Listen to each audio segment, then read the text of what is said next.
Hello, welcome to today's session on healthy aging. Today we're going to talk about memory. My name is Adrian Wagg. I'm the Alberta Health Services Professor of Healthy Aging at the University of Alberta.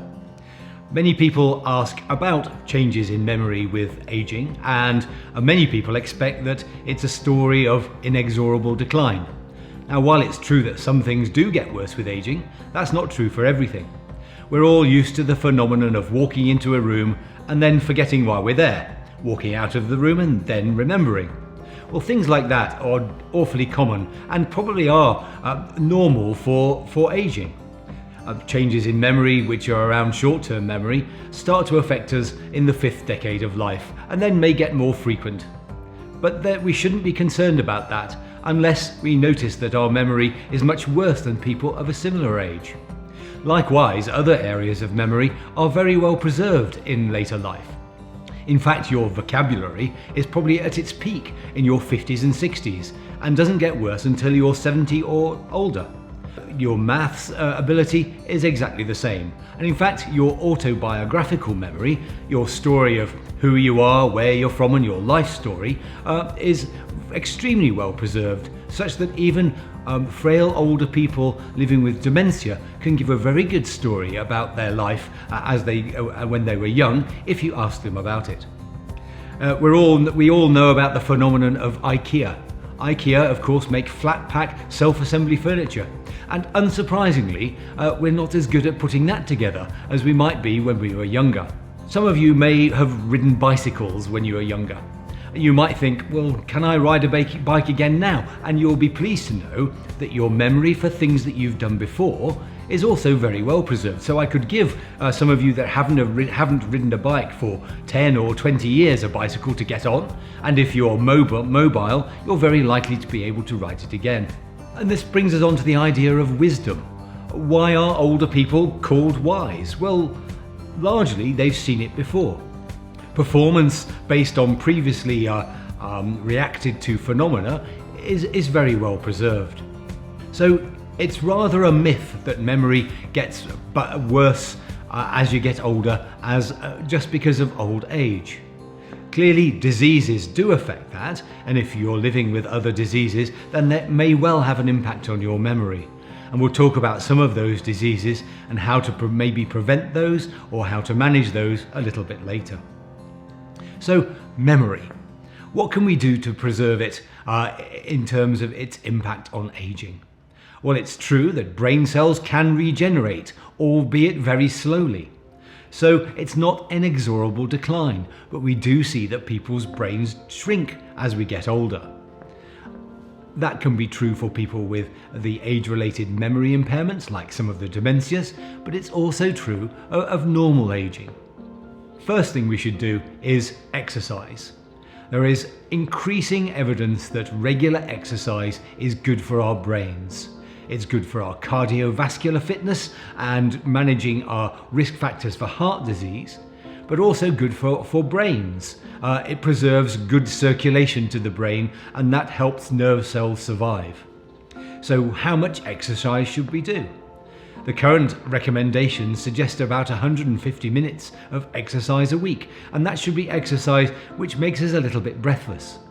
But we shouldn't neglect exercise which is often accounted for by everyday activities, such as household chores or doing the shopping, things that get us out of the house. Ideally, for our heart health, becoming a little bit breathless is a good thing, but we shouldn't, of course, neglect our falls risk, which increases as we get older, and we should act to work on our balance and fitness, again perhaps by joining exercise classes or exercising at home with videos or TVs, particularly in this time of self-isolation or social distancing, when doing these things at home on our own is going to be just as important to preserve our health.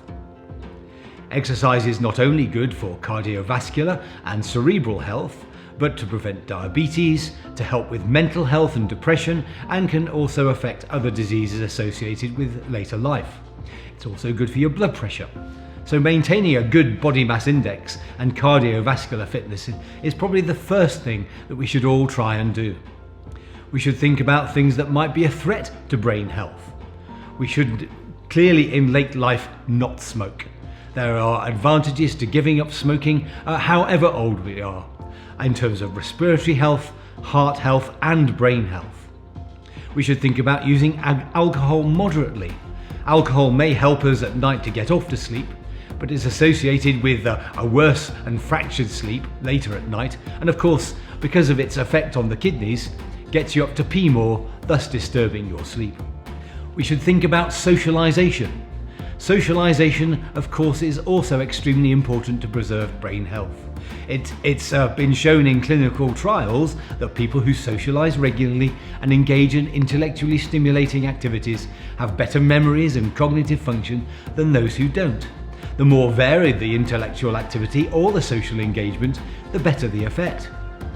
Married people, intriguingly, have less cognitive impairment than those who are either single or divorced and live alone. We've seen great social change, particularly in Canada, over the last 30 years. A greater proportion of people are getting divorced in their 50s, and the number of single-person households is increasing. Therefore, it's incumbent upon us to get out and socialise. Again, somewhat more difficult at the moment, but there are other ways of socialising that might include virtual or online methods as much as in-person methods. But when things get back to normal, we should get out there, join social clubs, involve ourselves in seniors' activities to gain socialisation. Intriguingly, there's evidence to show that the less that you leave your house in any 1 week, the more likely you are to have an early death. We also show that people who are socially isolated, or perhaps who declare themselves lonely, not only are less likely to engage in healthy aging behaviours, but have worse health outcomes.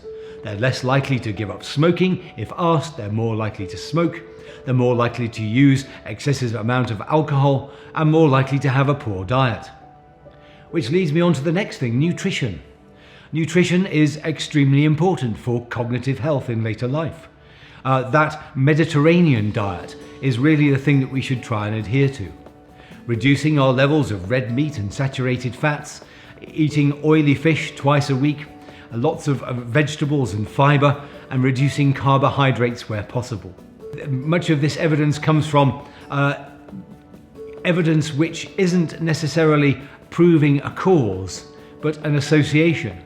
And what we know about the Mediterranean diet is that people who adhere to it are less likely to have cognitive impairment in later life than those who do not. And for those of us that are living with other chronic diseases, we need to think about addressing those.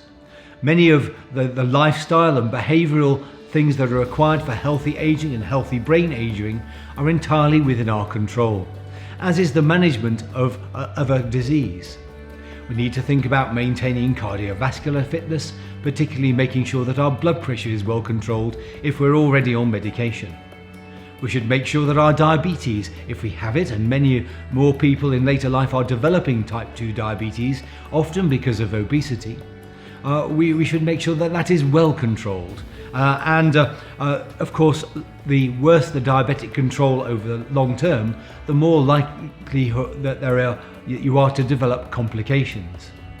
Diabetes leads to an increase in early onset heart disease and furs up the blood vessels that supply areas of the brain that make our memory work.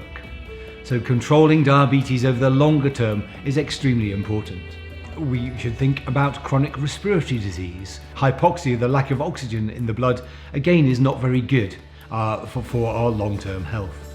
Clearly, many of these things are within our control, and we need to do what we can to maintain healthy cognitive health. We've talked about intellectual engagement, but what exactly does that mean? Well, the evidence that exists does suggest that learning something new or doing something with which we are unfamiliar in later life is extremely good. For those of us that are bilingual, maintaining a bilingual ability has shown to be protective against dementia and cognitive impairment in later life.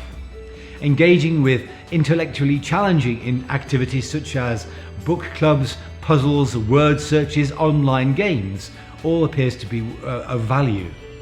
What we are lacking in terms of evidence, however, is that the skills that we learn in those brain training games are transferable to other areas of our life.